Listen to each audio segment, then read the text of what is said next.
Un juge se moque d'une adolescente noire au tribunal et est choqué de découvrir qu'elle est une avocate géniale déguisée.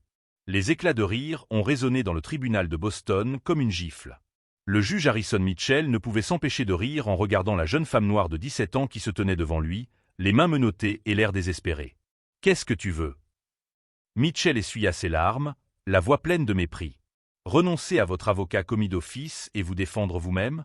Ma petite, on n'est pas dans une émission de télé-réalité. » Toute la salle d'audience a éclaté de rire.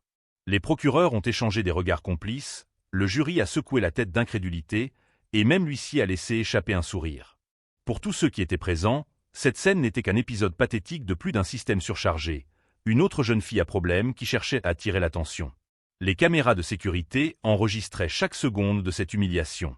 Au fond de la salle, les journalistes chuchotaient entre eux, anticipant déjà les gros titres. Une mineure délinquante tente de devenir avocate dans un tribunal de Boston. L'atmosphère était lourde, imprégnée de ce mélange toxique de préjugés et de supériorité qui rend certains environnements étouffants pour ceux qui n'y ont pas leur place. Mais ils ne savaient pas qui se tenait devant eux. Je m'appelle Ava Thompson, et à ce moment-là, alors que tout le monde me sous-estimait, je savais que mon heure était venue. 17 ans, accusé de vandalisme et de troubles à l'ordre public pour avoir prétendument tagué un bâtiment fédéral. Ce qu'ils ne savaient pas, c'est que chaque seconde de cette humiliation publique était gravée dans ma mémoire photographique, non pas pour me venger, mais pour révolutionner un système qui jugeait les gens sur la couleur de leur peau avant même d'entendre leurs arguments. Au premier rang, ma mère Sarah serrait fort mes mains, les yeux brillants d'un mélange de fierté et de terreur. Elle savait mieux que quiconque de quoi j'étais capable. Pendant des années, elle m'avait vu transformer chaque injustice en carburant, chaque obstacle en opportunité de croissance. J'ai grandi en voyant ma mère travailler comme femme de ménage dans les cabinets d'avocats les plus prestigieux de Boston. Pendant qu'elle nettoyait les salles de réunion à 3 heures du matin, je me cachais entre les étagères de livres de droit, dévorant chaque affaire, chaque précédent, chaque faille juridique dont ces avocats millionnaires ne soupçonnaient même pas l'existence. L'odeur des produits de nettoyage se mêlait à l'arôme des livres reliés en cuir tandis que j'absorbais les connaissances comme une éponge. Westlaw, LexisNexis, les précédents de la Cour suprême.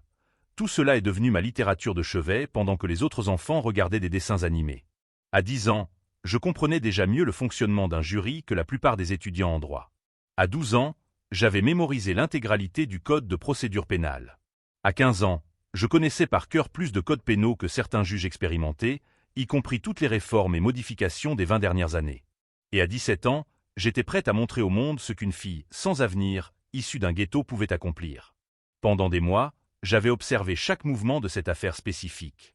Je connaissais chaque virgule du dossier, chaque témoin, chaque preuve qui serait présentée. Plus important encore, je connaissais les secrets sordides que personne n'aurait imaginé qu'une mineure à problème puisse découvrir. Votre honneur, ma voix a tranché l'air comme une lame, faisant taire instantanément les rires, j'ai le droit constitutionnel de me défendre moi-même, comme établi dans l'affaire Faretta contre Californie, 1975.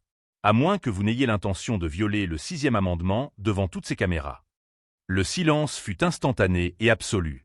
On aurait pu entendre une mouche voler sur le sol en marbre du tribunal. Les rires s'éteignirent comme si quelqu'un avait débranché une chaîne hi-fi. Le sourire de Mitchell s'effaça. Son visage commença à rougir et, pour la première fois, il me regarda vraiment, non pas la couleur de ma peau ou mon âge, mais mes yeux. Et là, il vit quelque chose qui le fit déglutir. De l'intelligence. Une intelligence pure, calculée et effrayante. Le procureur James Bradford lâcha le stylo qu'il faisait tourner entre ses doigts. Son arrogance commença à se fissurer comme de la glace sous le soleil d'été. Il se pencha pour murmurer quelque chose à son assistant, mais ses mots sortirent plus forts qu'il ne l'aurait voulu. Elle connaît vraiment la loi. Balbutia Mitchell, son arrogance s'évaporant comme de la fumée. Ses mains tremblaient légèrement tandis qu'il ajustait ses lunettes. Eh bien, techniquement, rien, votre honneur. C'est mon droit, et je vais l'exercer. Je levai le menton, laissant chaque personne dans cette salle ressentir le poids de mes prochains mots. Ma voix portait des décennies d'études condensées dans chaque syllabe. Parce qu'aujourd'hui, vous allez découvrir que sous-estimer quelqu'un peut être l'erreur la plus coûteuse de votre vie. Le jury cessa complètement de chuchoter. Certains jurés se penchèrent en avant, comme s'ils sentaient qu'ils étaient sur le point d'assister à quelque chose d'historique. La femme assise au premier rang du jury, une dame blanche d'une 60aine d'années, me regardait avec une expression qui était passée de la condescendance à une curiosité sincère. Mitchell frappa le marteau avec une force inutile, essayant de reprendre le contrôle qu'il sentait lui échapper. Très bien. Madame Thompson, vous avez le droit de vous défendre. Mais ne vous attendez pas à un traitement de faveur simplement parce que... Juste parce que quoi? L'interrompis-je, ma voix tranchante comme du verre. Parce que je suis jeune. Noir? Pauvre? Ou parce que vous avez déjà décidé que j'étais coupable avant même d'entendre la première preuve? L'air dans la salle devint lourd comme du miel. Bradford s'agita inconfortablement sur sa chaise, réalisant soudain qu'il avait peut-être gravement sous-estimé son adversaire. Ses assistants se mirent à feuilleter frénétiquement des piles de papier, comme s'ils cherchaient une information qu'ils avaient perdue. Si vous suivez cette histoire et que vous sentez qu'un événement épique est sur le point de se produire, vous avez raison, et vous ne voudrez pas manquer une seconde de ce qui va suivre. Abonnez-vous à la chaîne pour suivre chaque rebondissement de cette bataille qui va bien au-delà d'un simple cas de vandalisme.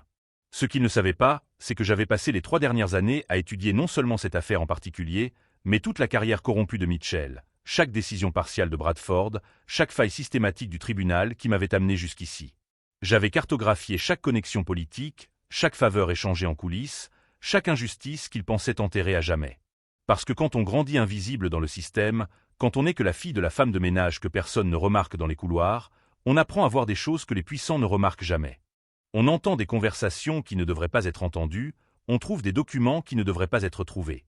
Et ce que j'avais découvert sur cette affaire, sur ces personnes, sur toute la pourriture qui se cachait derrière ces toges respectables, allait ébranler les fondations de ce tribunal à jamais. Le juge Harrison Mitchell ajusta sa toge de main, qui tremblait presque imperceptiblement. En 23 ans de carrière, il avait mis au point un système parfait, des affaires rapides, des verdicts prévisibles et une réputation irréprochable fondée sur la certitude que les jeunes comme Ava s'inclinaient toujours devant l'autorité. Jamais, en plus de 2 décennies, personne n'avait contesté ses décisions avec une telle précision juridique. Mais tandis qu'il observait cette jeune fille de 17 ans se tenir debout avec l'assurance d'une habituée des tribunaux, quelque chose de glacé commença à se former au creux de son estomac. Ce n'était pas seulement de la nervosité, c'était le pressentiment de quelqu'un qui venait de réveiller une bête sauvage qui ne savait pas comment contrôler. « Très bien, mademoiselle Thompson, » dit Mitchell en s'éclairant la gorge, essayant de retrouver l'autorité qu'il sentait lui échapper comme du sable entre les doigts. « Puisque vous insistez pour transformer cette salle d'audience en terrain de jeu, voyons si vous pouvez maintenir cette « performance » lorsque vous serez confronté à des preuves concrètes. » Le procureur James Bradford se leva de sa chaise comme un prédateur confiant. À 45 ans, il avait bâti sa carrière politique en écrasant des accusés inexpérimentés. Son taux de condamnation de 94% n'était pas le fruit du hasard, mais le résultat d'un système où les procureurs comme lui savaient exactement comment manipuler chaque pièce du jeu juridique. Il s'avança au centre de la salle d'un pas mesuré, chaque mouvement visant à intimider. Sa voix emplit la salle d'une confiance artificielle qui ne peut venir que de quelqu'un qui n'a jamais été véritablement mis au défi. « Votre honneur, l'affaire contre Ava Thompson est limpide », déclara Bradford en ouvrant un épais dossier, s'assurant que tout le monde puisse voir la quantité de preuves. « Nous avons des images de vidéosurveillance montrant l'accusé sur les lieux du crime. Nous avons des analyses d'encre qui prouvent que la substance trouvée sur ses mains correspond exactement à celle trouvée dans le bâtiment fédéral vandalisé. » Il fit une pause dramatique, se tournant vers le jury avec un sourire qui respirait la supériorité. « Et nous avons 3 témoins oculaires qui l'ont vu s'enfuir de la scène du crime à 2h47 du matin. » Bradford s'approcha de moi et baissa la voix d'un ton paternaliste qui me fit bouillir le sang. « Mademoiselle Thompson, je sais que vous pensez connaître certaines lois, mais ce n'est pas le moment de se livrer à des fantasmes d'adolescente. La réalité, c'est que vous avez commis un crime fédéral, et aucune citation apprise par cœur ne changera cela. » La salle d'audience murmura son approbation. Certains jurés acquiescèrent, visiblement soulagés de voir l'ordre naturel des choses rétablir. Une jeune femme noire issue des ghettos ne pouvait pas vraiment défier un système conçu pour la maintenir à sa place, n'est-ce pas? Faux. Complètement faux. Je me suis levé lentement, chaque mouvement calculé pour un impact psychologique maximal. J'avais appris cela en observant les grands avocats dans les bureaux où travaillait ma mère. Comment utiliser l'espace, comment contrôler le rythme, comment transformer le silence en arme. Monsieur Bradford, ma voix trancha l'air comme un scalpel, vous venez de commettre 3 erreurs fatales. Premièrement, les images de vidéosurveillance que vous mentionnez ont été montées. Deuxièmement, l'analyse de la peinture a été effectuée par un laboratoire qui a perdu son agrément fédéral il y a 6 mois. Et troisièmement, je fis une pause, laissant le suspense envahir toute la salle. Vos 3 témoins oculaires? L'un d'eux était en prison dans le comté de Suffolk le soir en question. Un autre était dans un avion pour Miami. J'ai les registres de la compagnie aérienne. Et le troisième? Eh bien, le troisième, c'est là que les choses deviennent vraiment intéressantes. Le visage de Bradford perdit toute couleur. Son dossier de preuves tremblait dans ses mains, tandis qu'il essayait de comprendre ce qu'il venait d'entendre. Mitchell se pencha en avant, les yeux écarquillés, exprimant à la fois le choc et quelque chose qui ressemblait dangereusement à la panique. « C'est impossible », balbutia Bradford. « Vous n'avez pas eu accès au dossier de l'affaire. Vous ne pouvez pas avoir ces informations. » Je souris pour la première fois depuis que je suis entré dans la salle d'audience. Ce n'était pas un sourire doux d'adolescente, mais celui de quelqu'un qui avait passé des années à préparer ce moment précis. « Ah, mais je les ai, monsieur Bradford. Et bien plus encore. » Je me dirigeai vers la table de la défense et pris un dossier qui m'était propre, fin, discret, mais contenant suffisamment de munitions pour faire exploser toute l'affaire. Vous voyez, quand on grandit invisible aux bons endroits, quand on passe des années à n'être que la fille de la femme de ménage, que personne ne remarque, on finit par découvrir des choses fascinantes. Mitchell frappa furieusement son marteau. Silence. Silence dans la salle d'audience. Mais sa voix trahissait sa nervosité. Mademoiselle Thompson, ce sont des accusations très graves. J'espère que vous avez des preuves pour les étayer. Des preuves. J'ai haussé un sourcil, feignant la surprise. Votre honneur, je ne porte pas d'accusation. Je cite simplement des faits que tout avocat compétent aurait dû vérifier avant d'entrer dans cette salle d'audience. J'ouvris mon dossier et en sortis une série de documents classés avec une précision militaire. Chaque page avait été étudiée, chaque détail mémorisé, chaque implication calculée.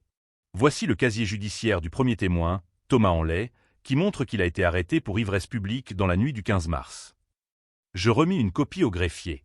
Voici le dossier de vol du deuxième témoin, Margaret Collins, vol Delta 447, départ à 19h30 pour Miami.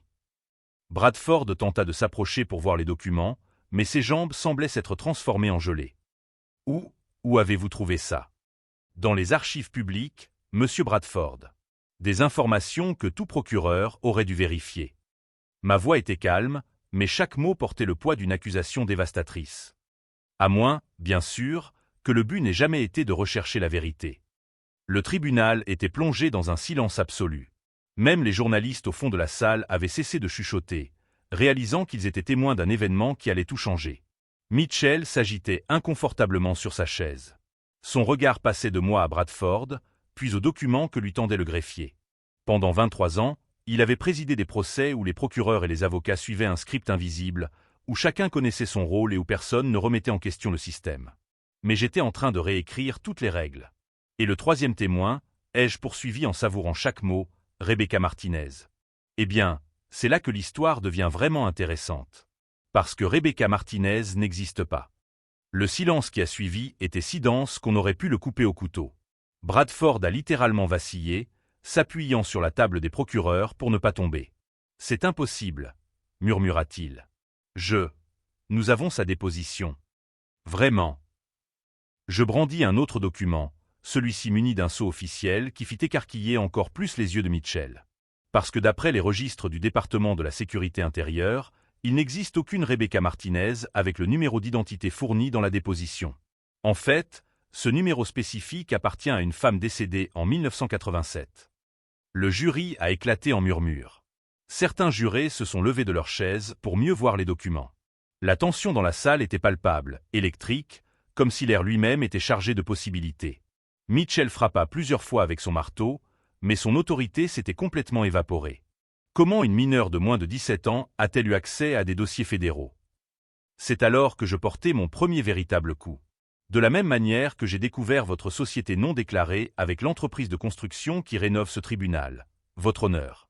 De la même manière que j'ai découvert les 47 affaires que vous avez jugées au cours des 2 dernières années et qui présentaient des conflits d'intérêts non déclarés. Le marteau tomba des mains tremblantes de Mitchell, frappant le sol avec un écho creux qui semblait sceller son destin. Car il ne savait pas encore que je ne faisais que m'échauffer. Ce qui allait suivre allait transformer cette salle d'audience en champ de bataille. Le marteau de Mitchell roula sur le sol du tribunal comme une pièce de monnaie perdue, son écho métallique résonnant dans le silence mortel qui s'était installé dans la salle. 23 ans d'autorité incontestée venaient de s'effondrer en quelques minutes, et toutes les personnes présentes pouvaient sentir l'odeur de la peur qui commençait à flotter dans l'air. Bradford tenta de retrouver son sang-froid, mais ses mains tremblaient violemment tandis qu'il feuilletait désespérément des papiers. Votre honneur, ce ne sont que les tentatives désespérées d'une mineure qui tente d'échapper à ses responsabilités. Elle ne peut pas avoir accès à ces documents. Je souris à nouveau, mais cette fois, mon expression avait quelque chose de différent. Quelque chose qui glaça le sang de toutes les personnes présentes dans la salle. C'était le sourire de quelqu'un qui s'apprêtait à révéler des cartes qui allaient changer la donne pour toujours. « Légal » répétai-je comme s'il s'agissait d'une blague entre nous. « Monsieur Bradford, puisque nous parlons de légalité, pourquoi ne pas discuter de la légalité de fabriquer des témoins fantômes? Ou de la légalité de soudoyer des laboratoires pour falsifier des preuves ?» Mitchell a essayé de se lever de sa chaise, mais ses jambes ont lâché. Il s'est agrippé à la table comme un homme qui se noie. « Ce sont des accusations extrêmement graves, mademoiselle Thompson. J'espère que vous êtes prête à assumer les conséquences d'une diffamation. » Diffamation. Ma voix monta d'un octave, chargée d'une indignation sincère qui tranchait l'air comme une sirène. « Votre honneur, la diffamation, c'est quand vous mentez sur quelqu'un. Mais j'ai quelque chose de bien plus puissant que des mensonges. » Je m'avançai vers le centre de la salle d'audience, chaque pas résonnant comme un compte à rebours. Le jury me regardait avec un mélange de fascination et de terreur, comme des gens assistant à un accident de voiture au ralenti. J'ai la vérité. Et des enregistrements. Le mot « enregistrement » tomba sur la salle d'audience comme une bombe nucléaire. Bradford laissa tomber son dossier, des papiers volant partout sur le sol. Mitchell devint si pâle qu'il semblait sur le point de s'évanouir. Même les journalistes au fond de la salle retinrent leur souffle. Je sortis un petit enregistreur numérique de ma mallette, discret mais aussi mortel qu'une arme chargée. Au cours des 3 dernières années, pendant que ma mère nettoyait vos bureaux après le travail, j'ai appris quelque chose d'intéressant sur les personnes puissantes. Elles pensent toujours que leurs conversations privées sont privées. Bradford a essayé de parler, mais seul un son guttural est sorti de sa gorge. Mitchell s'est emparé de son tiroir, probablement à la recherche des médicaments pour la tension qu'il y cachait. Enregistrement numéro 1, annonçai-je, ma voix résonnant dans la salle d'audience avec l'autorité d'un juge suprême. 15 janvier, 22h47, bureau du procureur Bradford. Conversation téléphonique avec le laboratoire Answorth au sujet de la modification des résultats d'analyse de l'encre. J'appuyai sur « Play ». La voix reconnaissable entre toutes de Bradford résonna dans la salle d'audience. Je me fiche de ce que les tests ont montré, Jerry. Il faut que l'analyse corresponde à l'encre que nous avons prélevée. Tu sais comment ça marche. Je m'occupe de tes problèmes avec la certification, tu t'occupes de mes affaires difficiles. La salle d'audience a explosé. Les jurés se sont levés en criant. Les journalistes ont déclenché leurs appareils photo dans une symphonie frénétique de flash. L'huissier est resté paralysé, ne sachant pas s'il devait arrêter Bradford ou protéger Mitchell, qui semblait en proie à une crise de panique. « Arrêtez. Arrêtez ça tout de suite. » a hurlé Bradford en se levant en titubant. « Ces enregistrements sont illégaux. Elles ont été obtenues sans mandat. » « Ah bon ?» J'ai penché la tête avec une curiosité feinte. En fait, monsieur Bradford, le Massachusetts est un État où le consentement d'une seule partie suffit. Cela signifie qu'une seule des parties doit être au courant de l'enregistrement. Et comme j'étais présent lorsque vous avez passé ces appels depuis le bureau où travaille ma mère. J'ai haussé les épaules. Tout à fait légal. Mitchell retrouva enfin sa voix, mais elle n'était plus qu'un murmure rauque. Comment avez-vous eu accès à son bureau? De la même manière que j'ai eu accès au vôtre, Votre Excellence. Mon sourire était désormais purement prédateur. Enregistrement numéro 2, 23 février, 19h32, votre bureau privé. Conversation sur la manière de résoudre des affaires problématiques grâce à des contacts dans le secteur de la construction. La deuxième lecture fut comme assister à l'effondrement d'un empire en temps réel. La voix de Mitchell, ivre et confiante, emplit chaque recoin du tribunal. Harrison, vous ne comprenez pas. Ce n'est pas seulement une question d'argent. C'est une question de contrôle. Lorsque nous contrôlons qui gagne et qui perd au tribunal, nous contrôlons tout le discours social. Ces affaires de vandalisme sont parfaites. Personne ne se pose de questions quand on arrête quelques jeunes à problème de plus. Le silence qui a suivi était assourdissant. Certains jurés pleuraient. D'autres semblaient en état de choc. Dans la galerie, ma mère s'était levée, les larmes coulant sur son visage, non pas de tristesse, mais d'une fierté farouche et protectrice.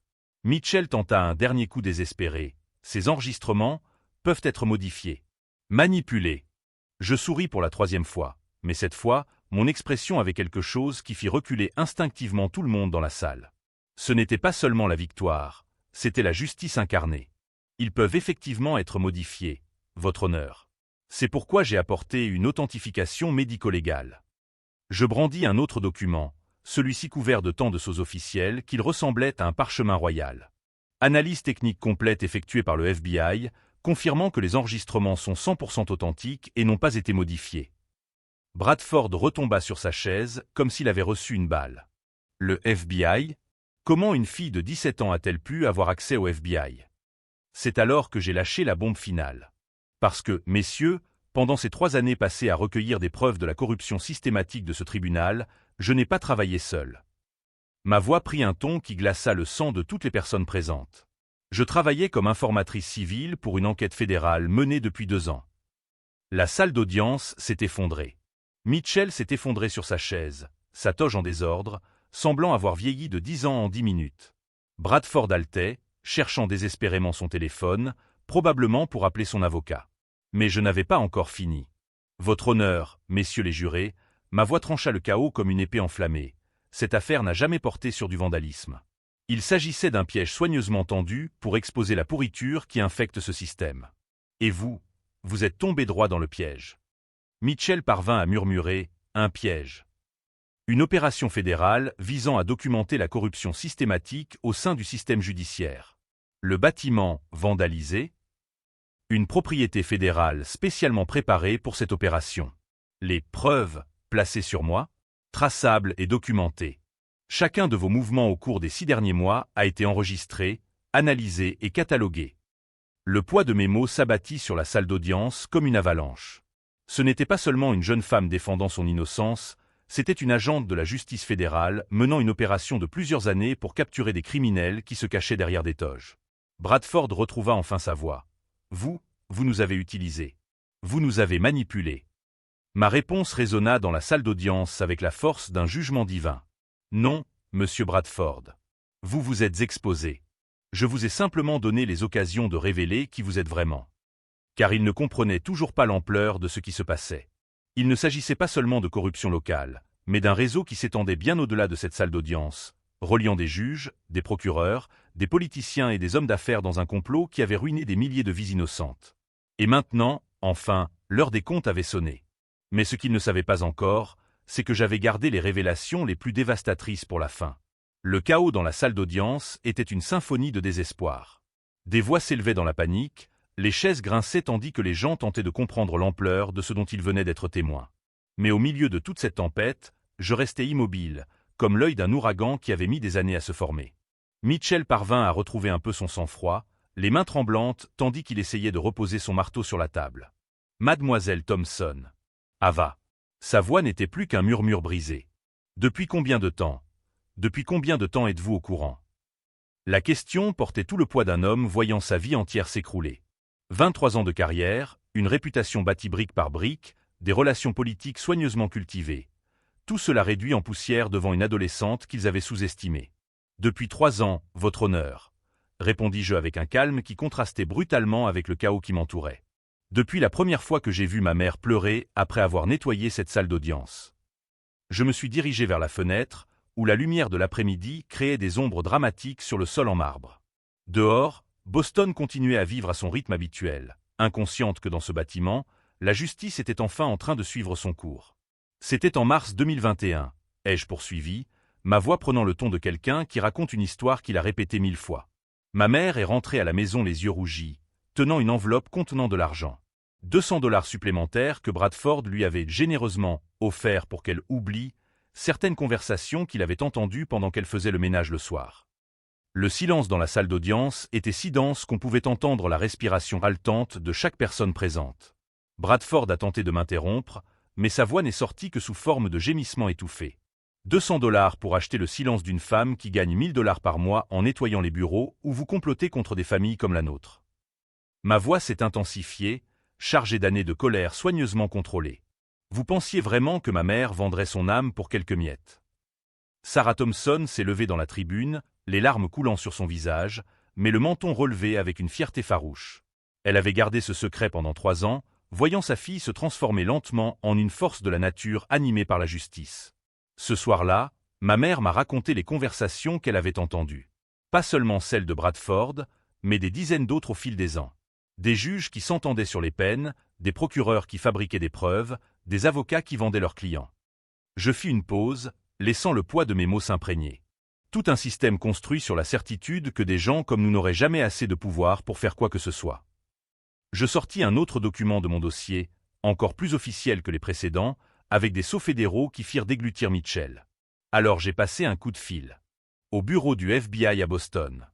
Et j'ai dit quelque chose qui a changé ma vie à jamais. J'ai des informations sur une corruption judiciaire systématique et je suis prête à passer les prochaines années de ma vie à rassembler des preuves pour vous. La réaction fut immédiate et viscérale. Bradford a laissé échapper un son qui était à mi-chemin entre un cri et un sanglot. Mitchell s'est agrippé à la table comme si c'était le dernier morceau de réalité solide dans son monde qui s'écroulait. 3 ans, ai-je répété en savourant chaque syllabe. 3 ans à entrer dans ce tribunal comme la fille invisible de la femme de ménage. 3 ans à écouter vos conversations, à photographier des documents, à enregistrer des appels. 3 ans à monter un dossier fédéral qui va faire tomber non seulement vous deux, mais tout le réseau de corruption qui infecte ce système. Je me suis avancé vers la table des jurés, établissant un contact visuel avec chacun d'entre eux. Certains pleuraient. D'autres semblaient en état de choc profond. Mais tous comprenaient qu'ils étaient en train d'assister à un moment historique. Vous voulez savoir comment une jeune fille de 17 ans a eu accès à des informations fédérales? Comment a-t-elle réussi à coordonner une opération de cette ampleur? Ma voix a pris un ton presque conspirateur. Parce que lorsque le FBI découvre qu'une mineure est prête à risquer sa propre sécurité pour dénoncer une corruption qui touche des milliers de familles, il ne se contente pas de l'écouter. Il en fait son arme secrète la plus puissante. Si vous suivez cette histoire et commencez à réaliser que parfois la justice vient d'où on s'y attend le moins, vous ne voudrez pas manquer une seconde de ce qui va suivre. Car ce qui se passe lorsque le système découvre qu'il a été complètement infiltré va changer votre vision du pouvoir à jamais. J'ai sorti un autre dossier. Celui-ci était épais, lourd et portait des cachets de classification qui ont fait écarquiller les yeux de tout le monde. Opération Blind Skull. Nom de code d'une enquête fédérale de 2 ans sur la corruption systématique au sein du système judiciaire du district du Massachusetts. Moi, Ava Thompson, j'ai été désignée informatrice civile 447C. Bradford a finalement retrouvé sa voix, mais elle est sortie comme un cri désespéré. C'est un piège. C'est de la manipulation fédérale. Vous avez orchestré des crimes pour nous incriminer. J'ai souri pour la 4e fois, mais cette fois, mon expression avait quelque chose qui a fait reculer d'un pas même les marshals fédéraux qui venaient d'entrer discrètement dans la salle d'audience. C'était le sourire de quelqu'un qui avait gardé le meilleur pour la fin. Piège. J'ai répété le mot comme s'il s'agissait d'une blague. Monsieur Bradford, un piège, c'est quand les autorités poussent quelqu'un à commettre un crime qu'il n'aurait normalement pas commis. Mais vous? J'ai fait un grand geste englobant toute la salle d'audience corrompue. Vous avez fait cela vous-même pendant des années. Nous avons simplement documenté. Mitchell tenta un dernier coup. Comment savons-nous que c'est vrai? Comment savons-nous que vous n'êtes pas juste une fille à problème qui se prend pour une grande dame? C'est alors que les marshals fédéraux s'approchèrent. 3 hommes en costume sombre, des insignes brillants sur la poitrine, le visage grave comme des tombes. Le chef s'adressa à Mitchell d'une voix tranchante comme de l'acier. Juge Mitchell, je suis le marshal fédéral Davison. Au nom du ministère de la Justice des États-Unis, vous êtes arrêté pour corruption, obstruction à la justice et complot en vue de violer les droits civils sous couvert de l'autorité. Le bruit des menottes résonna dans la salle d'audience comme des cloches funèbres. Bradford tenta de s'enfuir, mais 2 marshals se tenaient déjà à la sortie. Il n'y avait aucune issue pour des hommes qui avaient bâti leur carrière sur la certitude qu'ils étaient intouchables. Procureur Bradford, continua le marshal, sa voix résonnant avec l'autorité fédérale, vous êtes également arrêté pour les mêmes crimes, ainsi que pour fabrication de preuves et corruption d'agents publics. Pendant que les marshals procédaient aux arrestations, je me dirigeai vers le centre de la salle d'audience une dernière fois. Ma voix résonna dans le chaos avec une clarté cristalline. Pendant 3 ans, vous avez eu d'innombrables occasions de faire ce qui était juste. Chaque affaire que vous avez jugée injustement, chaque preuve que vous avez fabriquée, chaque vie que vous avez détruite par préjugés, tout a été documenté, enregistré, catalogué. Mitchell, désormais menotté, m'a regardé avec un mélange de haine et de quelque chose qui s'apparentait dangereusement au respect. Pourquoi, Ava? Pourquoi nous faire ça? La question est restée suspendue dans l'air comme de la fumée. Pendant un instant, toute la salle d'audience, jurés, marshals, journalistes, spectateurs, a attendu ma réponse. C'était le moment qui allait déterminer non seulement l'issue de cette affaire, mais aussi la signification de tout ce qui s'était passé.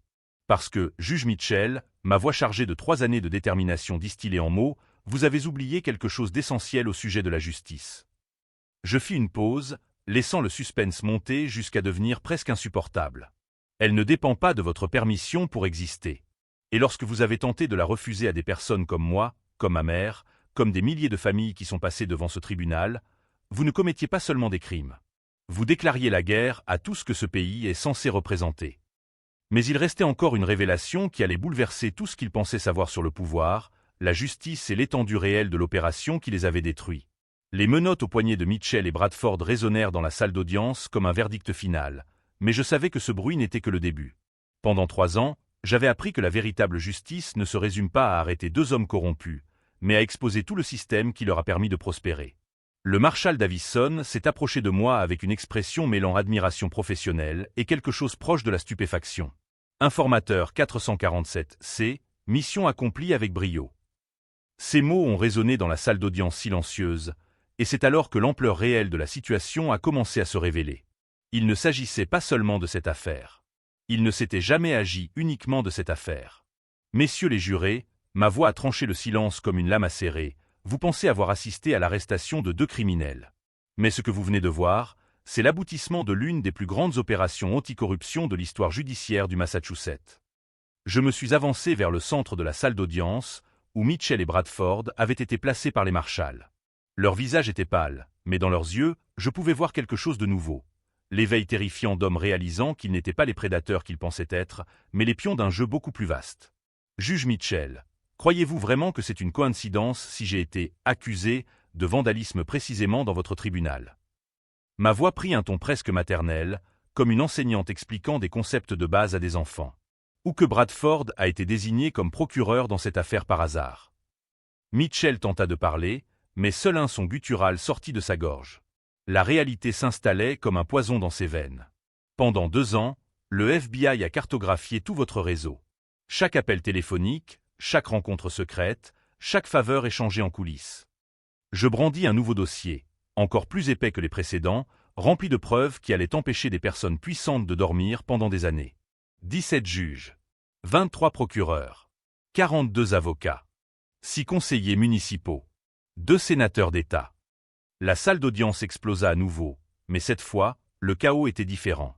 Ce n'était pas seulement le choc, c'était la terreur. Car chaque personne dans cette pièce commençait à réaliser qu'elle connaissait peut-être quelqu'un sur cette liste. Bradford, toujours menotté, parvint à murmurer « Impossible, une opération d'une telle ampleur. » Ampleur ?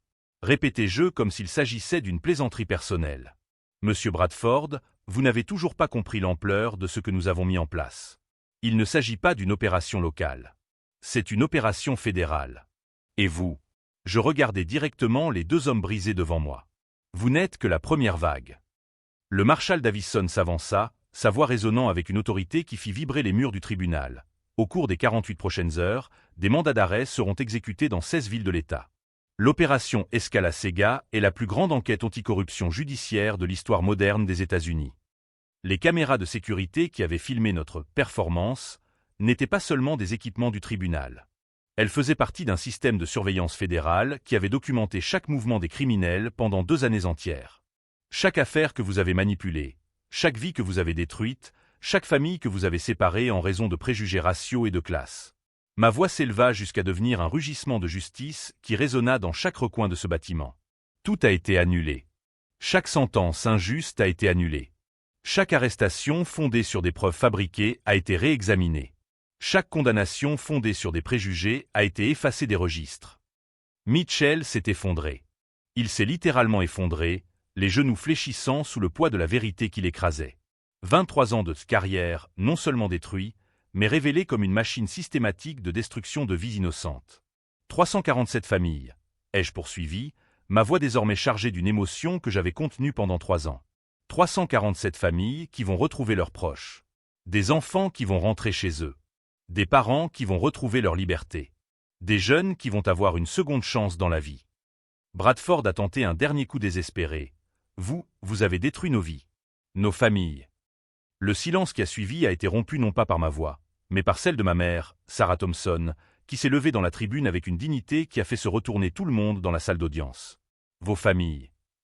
Sa voix était chargée de décennies de douleurs refoulées. Messieurs, vous avez détruit des familles tous les jours pendant des années. La différence, c'est que les familles que vous avez détruites étaient noires, pauvres, sans voix politique. Des familles comme la mienne. Sarah s'est avancée vers le tribunal, chaque pas résonnant avec l'autorité morale de quelqu'un qui avait sacrifié 3 ans de la vie de sa fille pour que justice soit faite. Pendant 3 ans, j'ai vu ma fille se transformer en une arme de justice. 3 ans à la voir porter le poids de secrets qu'aucune adolescente ne devrait porter. Vous voulez parler de famille détruite? Elle s'arrêta devant Mitchell et Bradford, 2 figures pathétiques, menottées et brisées. Ma fille a perdu 3 années de son adolescence pour sauver des centaines de familles que vous aviez injustement condamnées. C'est ce que j'appelle un sacrifice pour la justice.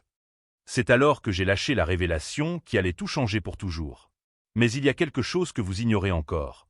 Ma voix a tranché l'air comme un verdict divin. Quelque chose qui rend cette opération vraiment spéciale. Je me suis approché de Mitchell, je me suis légèrement penché pour qu'il soit le seul à entendre mes prochains mots, mais j'ai parlé suffisamment fort pour que toute la salle d'audience puisse m'entendre. Je ne suis pas seulement une informatrice civile, juge Mitchell. Au cours des 18 derniers mois, pendant que je recueillais des preuves contre vous, j'ai également été préparé. Je me suis adressé à toute la salle d'audience, ma voix résonnant comme une annonce historique. À l'âge de 17 ans, je suis devenu la plus jeune personne de l'histoire des États-Unis à être acceptée dans le programme de formation accélérée du FBI. Alors que vous pensiez avoir affaire à une adolescente à problème, vous étiez en fait surveillé par une agente fédérale en formation. Le silence qui a suivi était si absolu que l'on pouvait entendre les cœurs s'arrêter de battre. Mitchell et Bradford m'ont regardé comme si j'étais une apparition, quelque chose qui défiait toutes les lois de la réalité qu'ils connaissaient. Dans 6 mois, je serai diplômé de l'Académie de Quantico. Dans 1 an, je dirigerai des enquêtes qui démantèleront des réseaux de corruption dans tout le pays. Ma voix avait pris un ton qui n'était que pure détermination. Et vous? Vous passerez les 20 prochaines années dans une prison fédérale en sachant que vous avez été mis hors d'état de nuire par une fille à problème, de 17 ans que vous avez sous-estimée. Le marshal Davison a souri, un petit sourire empreint de fierté professionnelle. L'agent Thompson sera la plus jeune diplômée de l'histoire du bureau. Un record qui ne sera probablement jamais battu. Bradford a enfin compris l'ampleur réelle de sa défaite. Il n'avait pas été vaincu par une adolescente rebelle. Il avait été systématiquement traqué, étudié et capturé par une future agent fédéral qui avait transformé sa propre jeunesse en une arme d'infiltration parfaite. Pendant 3 ans, murmurai-je, la voix chargée d'une satisfaction que j'avais attendue toute ma vie. Vous vous êtes moqué de moi, vous m'avez sous-estimé, vous m'avez traité comme un déchet. Mais chaque rire, chaque regard condescendant, chaque moment d'humiliation, tout cela alimentait ce qui allait suivre. Car ils ne savaient pas encore que ce dont ils avaient été témoins n'était que le premier acte d'une révolution qui allait transformer à jamais le système judiciaire américain. Et moi, je ne faisais que commencer. 6 mois plus tard, je me tenais sur le podium de l'Académie de Quantico, le badge doré du FBI brillant sur ma poitrine comme une médaille de guerre gagnée dans des combats que la plupart des gens ne livreraient jamais. À 18 ans, j'étais non seulement devenu la plus jeune diplômée de l'histoire du bureau, mais aussi le symbole de quelque chose de beaucoup plus grand. La preuve vivante que le système pouvait être transformé de l'intérieur. Les caméras de CNN capturaient chaque mot de mon discours de remise des diplômes, mais mes yeux étaient rivés sur une personne en particulier dans le public. Ma mère, Sarah Thompson, portait désormais l'uniforme officiel de superviseur de l'intégrité judiciaire, un poste spécialement créé pour garantir que des opérations telles que l'escale à Sega ne soient plus jamais nécessaires. Quand j'avais 17 ans, ma voix résonna dans l'auditorium bondé d'agents fédéraux. Quelqu'un m'a dit que les filles comme moi n'avaient pas leur place dans le système judiciaire. Que nous devions accepter notre place et nous taire. Un rire étouffé parcourut l'auditoire, non pas moqueur, mais reconnaissant. Tout le monde connaissait cette histoire. Tout le monde savait ce qu'une fille à problème avait réussi à accomplir. Aujourd'hui, je veux vous raconter ce qui est arrivé à ceux qui ont douté de moi. L'écran derrière moi s'est illuminé de statistiques qui auraient donné à réfléchir à n'importe qui. Opération Blind Skull, résultats finaux. 847 condamnations injustes annulées. 23 juges destitués. 31 procureurs emprisonnés. 1247 familles réunies. Le juge Harrison Mitchell purgeait sa peine de 25 ans dans la prison fédérale de Coleman, où il passait ses journées à travailler à la bibliothèque juridique, aidant ironiquement d'autres détenus à comprendre les droits qu'il avait violés pendant des décennies. Son arrogance s'était transformée en quelque chose de très différent. Une humilité forcée par le poids des conséquences. Bradford était dans une autre unité, purgeant une peine de 30 ans pour des crimes qui incluaient non seulement la corruption, mais aussi un réseau de trafic d'influence s'étendant sur 3 États. L'homme qui avait autrefois ridiculisé une adolescente passait désormais ses journées à réfléchir à la façon dont il avait sous-estimé la personne qui avait détruit sa vie. Mais la véritable victoire ne se trouvait pas dans les prisons. Elle se trouvait dans les vies transformées. Marcus Williams, 19 ans, a été libéré après avoir purgé 2 ans pour un crime qu'il n'avait jamais commis. Aujourd'hui, il étudie l'ingénierie à Harvard. Ma voix était chargée d'émotions tandis que chaque statistique prenait un visage, une histoire. Keisha Johnson, mère célibataire de 2 enfants, a vu sa condamnation pour trafic de drogue, fondée sur des preuves fabriquées, complètement annulée.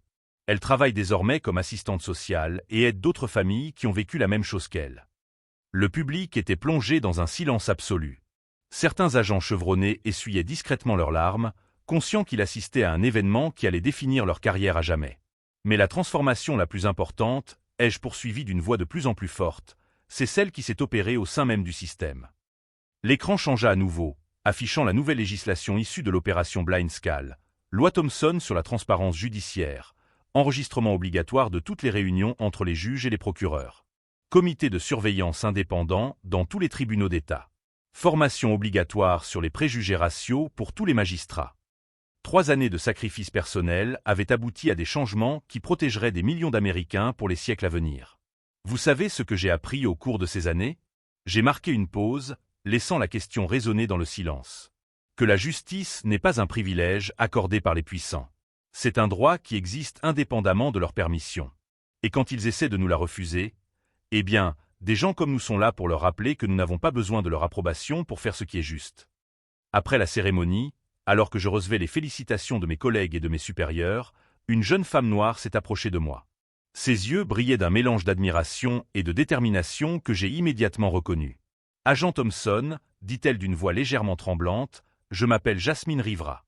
J'ai 16 ans et je viens d'être acceptée dans le programme d'informateur civil du FBI. » Mon cœur fit un bond. Le cycle se poursuivait. Une opération anticorruption en Californie? Demandai-je, connaissant déjà la réponse. Corruption policière systématique à Los Angeles, confirma-t-elle. 3 ans de préparation. Tout comme vous. Je souris, pas le sourire calculé que j'avais affiché au tribunal, mais un sourire sincère et empreint de fierté maternelle. Qu'ont dit vos cibles lorsqu'elles ont découvert qu'elles faisaient l'objet d'une enquête menée par une mineure? La même chose qu'ils vous ont dite, a répondu Jasmine en riant. Les filles comme vous n'ont pas leur place dans le système. Et quelle a été votre réponse? Que les filles comme nous n'essayons pas de trouver notre place dans le système, a-t-elle répondu, les yeux brillants d'une détermination farouche. Nous sommes ici pour le transformer complètement. À ce moment-là, en regardant Jasmine Rivera, la prochaine génération de jeunes qui refusaient d'accepter l'injustice comme une fatalité, j'ai su que l'opération Blind Skull n'était qu'un début.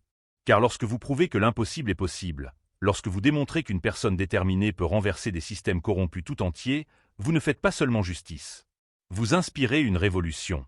Aujourd'hui, je travaille comme agent spécial senior du FBI, à la tête d'une division dédiée exclusivement à la lutte contre la corruption judiciaire. Mon équipe est entièrement composée de jeunes qui ont grandi en sachant que le système pouvait être transformé, parce qu'ils l'ont vu se produire.